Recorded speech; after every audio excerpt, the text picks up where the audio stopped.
علیہ وسلم مجھے ابھی کے ابھی پورے کا پورا اسلام سکھا دیا.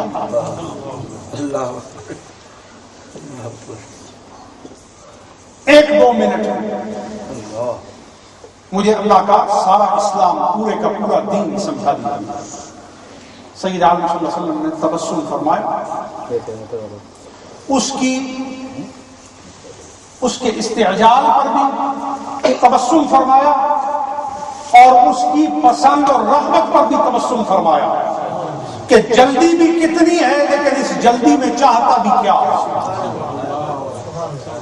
آپ سید عالم صلی اللہ تعالی علیہ وسلم نے اسے قریب کیا اور فرمایا من حسن الاسلام اطعام الطعام وافشاء السلام.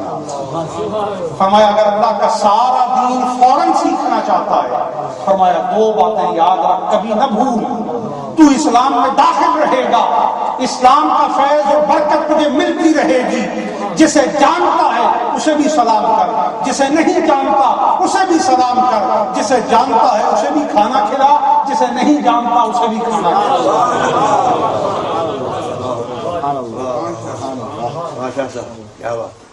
افشاء السلام و اطعام الطعام. بندگان خدا کی نشانی کو بھی آیات بینہ کی روشنی میں کچھ انہی صفات سے اجاگر کیا گیا ہے. پوچھا گیا کہ اللہ کے بندے کون ہیں, عباد الرحمن کون ہیں؟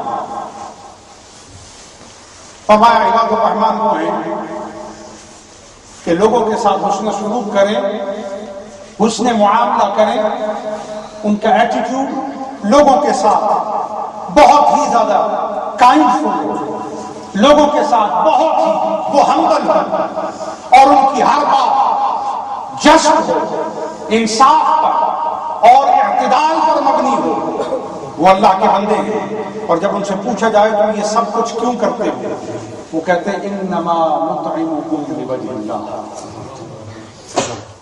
ہم نے یہ کام, تمہاری شکم سیری کا کام, تمہیں دسترخوان پر بلانے کا کام, تمہیں کھانا کھلانے کا کام کیوں ہم نے انجام دیا؟ انما کلمہ حسن ہے, انما اس کے سوا اور کوئی بات ہے ہی نہیں. نطعمکم, ہم تمہیں کھانا کھلاتے ہیں, ہم تمہیں جو کچھ دیتے ہیں کھانا کھانے کے. کیوں دیتے ہیں؟ الٹیمیٹ ہماری ڈیمانڈ کیا ہے, ہماری ڈیزائن کیا ہے, ہمارا اس سے آبجیکٹو کیا ہے, مشن کیا ہے؟ کہا ہم تمہیں کھانا اس لیے کھلاتے ہیں لوجہ اللہ. کیا وجہ ہے؟ کہ ہم نے یہ جانا ہے کہ جو لوگ اللہ کی خاطر مخلوق کو کھانا کھلاتے ہیں انہیں دیدار الہی ملا کرتا ہے لوجہ اللہ. اس کا ایک معنی یہی نہیں ہوگا کہ اللہ کی خاطر, اس کا ایک معنی یوں بھی کیا جائے گا انما نطعمکم لوجہ اللہ, یعنی ہم نے تمہیں اللہ کی خاطر ہی صرف کھانا نہیں کھلایا, ہم نے تمہیں کھانا کھلایا تو اس واسطے کہ ہم نے جانا کہ دیدار الہی کرنے والوں کی پہلی صفت یہ ہے کہ وہ اللہ کی خاطر لوگوں کو کھانا کھلایا. لا نريد منكم جزاء ولا شكورا. ہمیں تم سے نہ کھانا کھلانے کا بدلہ چاہیے اور نہ کھانا کھانے کے بعد دو لفظ کا شکریہ. ہمیں شکریہ بھی نہیں چاہیے اور کھانے کا ریوارڈ بھی نہیں چاہیے. کیوں؟ کیونکہ ہم کھانے کا بدلہ شکریہ کی صورت میں لینے پر بھی ہم کبھی خوش ہونے والے نہیں, اور کھانے کا بدلہ قیمت کی صورت میں لے کر بھی ہم خوش ہونے والے نہیں. ہم لوگوں کو کھانا کھلا کر بدلے میں کیا چاہتے ہیں کہ اس کا دیدار مل جائے. تو گویا اس کا دیدار کرنے کے لیے جو کوالٹی بتائی گئی ہے وہ کیا ہے؟ دسترخوان لگانا. کیا ہے؟ بولیے. دسترخوان لگانا. اب آپ جتنے اولیاء اللہ ہیں ان سب کو دیکھیے, ان کے ہاں ایک بات آپ کو کامن ملے گی, چاہے وہ قادری ہیں, چاہے وہ چشتی ہیں, چاہے وہ نقشبندی ہیں, چاہے وہ سہروردی ہیں, چاہے تیجانی ہیں, کبراوی ہیں, احمدی ہیں, بدوی ہیں, کنفاوی ہیں, نجمی ہیں, شپاری ہیں، کبراوی ہیں، ہمدانی ہیں، کسی بھی خاندان طریقت سے تعلق رکھنے والے ہیں، ان کے ہاں ایک بات آپ کو کامن ملے گی. آپ ان کی خانقاہ پر چلے جائیں، کبھی یہ نہیں پوچھیں گے تم ہمارے مرید ہو تو ٹھہرو. جب آپ پہنچے کہا رہنے کے لیے بھی جگہ ہے، کھانے کے لیے بھی کھانا ہے، اور یاد الہی کے لیے مجلس بھی موجود ہے. ہر گھر میں آپ جائیں، چاہے آپ اپنے ریلیٹیوز کے پاس جائیں، بہت زیادہ واقف لوگوں کے پاس پہنچیں، آپ کی شروع میں بڑی سواگت ہوگی، بڑی آپ کی آؤ بھگت ہوگی کہ جناب اتنے عرصے بعد دیکھا، بہت عرصے بعد دیکھا.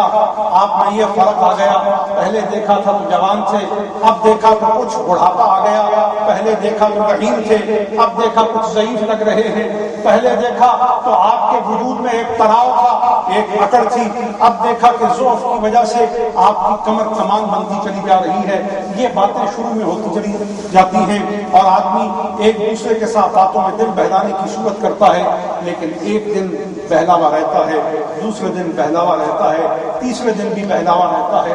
اس کے بعد رفتہ رفتہ مجاز و کنایہ و استعار میں یہ مسئلت شروع ہو جاتی ہے کہ جناب کی واپسی کا ارادہ کیا ہے، آپ نے پلٹنا کب ہے، جانا کب ہے. لیکن دنیا میں ایک ایسی جگہ آپ کو بتا جہاں آپ سے واپسی کا نہیں پوچھا جاتا، جبکہ حال وہاں کا یہ ہے. آپ جب واپسی کی بات کرتے ہیں تو وہ کہتے ہیں ابھی تو آئے تھے، کچھ رہ تو لیتے تھے، ہم نے جی بھر کے تو بات نہیں کی، ہم جی بھر کے تو ابھی بیٹھ نہیں پائے، آپ نے چلنے کی نوید دے دی. ایسا نہ کیجیے، کچھ تو رکیے. یہ مزاج جہاں کا ہے اسے خانقاہ کہتے ہیں، اسے شرائن کہتے ہیں. اب وہ آپ سے رہنے کی کوئی پرائز نہیں لیتے، کھلانے پر کوئی چارج نہیں کرتے. تو کیا پتہ چلا؟ پتہ یہ چلا یہی وہ جگہ ہے جہاں مصطفیٰ کا نور تقسیم ہو رہا. اب آپ کو عموماً کچھ لوگ یہ کہتے ہیں کہ جی خانقاہوں میں جانا تو عجیب بات ہے، کیا ضرورت ہے خانقاہوں میں جانے کی؟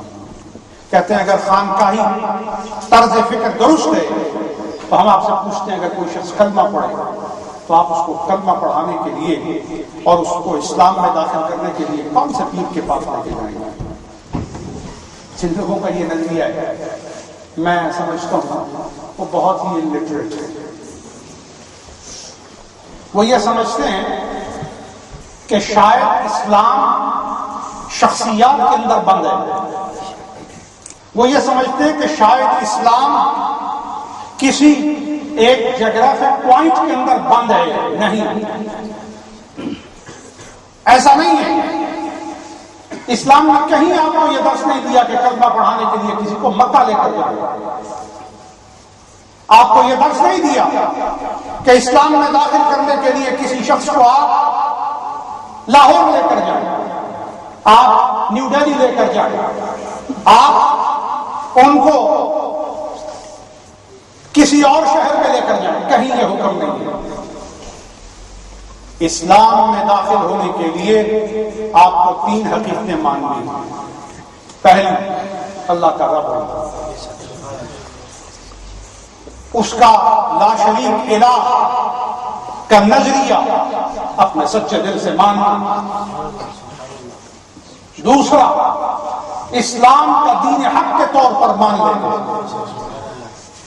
تیسرا، محمد رسول اللہ صلی اللہ علیہ وآلہ وسلم کا نبی آخر کے طور پر، خاتم النبیین کے طور پر، نبی صادق کے طور پر مان لینا. جو شخص یہ 3 حقیقتیں مان لے، قبول کر لے، اس پر اعتقاد قائم کر لے، وہ کفر سے نکل گیا، اسلام میں داخل ہو گیا. لیکن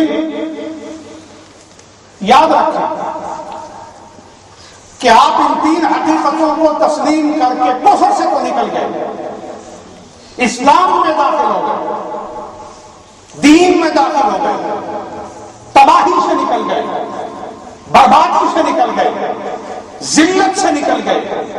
لیکن اب ترقی کے لیے، عمل صالح کی طرف راست اقدام کے لیے، صراط مستقیم پر چلنے کے لیے، مصطفیٰ کے قرب کے لیے، اللہ کی اطاعت کے لیے، فہم قرآن کے لیے، عمل بالسنہ کے لیے آپ کو صرف ان 3 باتوں کو مان لینا کافی و واجب نہیں ہے۔ اس کے لیے آپ کو ایک ایسی سنگت کی ضرورت ہے، ایک ایسی معیت کی ضرورت ہے، ایک ایسی صحبت کی ضرورت ہے، ایک ایسے تعلق کی ضرورت ہے، ایک ایسی ایسوسیشن کی ضرورت ہے، ایک ایسی ایفیلیشن کی ضرورت ہے جو آپ کو محبت کے ساتھ بغیر مشکل کے ان تمام درجات سے ترقی پر پہنچائے۔ ہم کنارے ارتقا کر دیں، اور وہ گارنٹی اولیاء اللہ کی کمپنی ہے، اولیاء اللہ سے تعلق ہے۔ میں خود عبارت کتاب سے اس استدلال کو ثابت کر کے آپ کے سامنے اس حقیقت کو ناقابل فراموش حقانیت کے طور پر پیش کروں۔ اصحاب کہف کا واقعہ پڑھا بھی نا، ایک کتا ولیوں کی سنگت میں چل پڑا، سبحان اللہ۔ قرآن کہتا ہے چند قدم ہی ولیوں کے ساتھ وہ چلا، اس نے کوئی لمبا سفر نہیں کیا ولیوں کے ساتھ، پھر ولیوں کے ساتھ رہ کر اس نے کوئی لمبی چوڑی ریاضت نہیں کی، صرف ایک ہی کام کیا، ولیوں کے ساتھ ہوا اور ولیوں کے ساتھ ہی ہو گیا۔ سنگت ملی تو پھر رفاقت کو ترک نہ کیا، غلامی ملی تو پھر اس سے جدائی اختیار نہ کی، ان کے ساتھ ہوا تو پھر ساتھ ہی ہو کر رہ گیا۔ قرآن کہتا ہے لوگ ان کی تعداد کے بارے میں قیاس کرتے ہیں کہ وہ تعداد میں 5 تھے، قرآن کہتا ہے اگر وہ 5 تھے تو چھٹا ان کا کتا تھا۔ قرآن کہتا ہے کہ لوگ کہتے ہیں وہ تعداد میں 6 تھے، رب فرماتا ہے اگر وہ 6 تھے تو 7واں ان کا کتا تھا۔ لوگ کہتے ہیں ان کی تعداد 8 تھی، رب فرماتا ہے اگر ان کی تعداد 8 ہے 9واں ان کا کتا ہے۔ یہ کیوں پیہم قرآن کہہ رہا ہے؟ کیوں کتے کو بھی عدد میں ساتھ جوڑا جا رہا ہے؟ اور پیہم اس کو کیٹیگوریکلی قرآن نے پروو کیا ہے کہ جب ان کی تعداد بیان کرو، ان کو گنو، ان کی اکاؤنٹنگ ہو تو اس میں کتے کو الگ نہ کرو، اس واسطے جو سنگت میں گیا وہ بھی انہی کے حکم میں شامل ہو گیا، وہ ان کے ساتھ میں گیا، وہ ان کی معیت میں جانے کی وجہ سے اس پر بھی وہی بارش برسی، اتنی جم کر برسی کہ شکل بھی بدل گئی، حالت بھی بدل گئی۔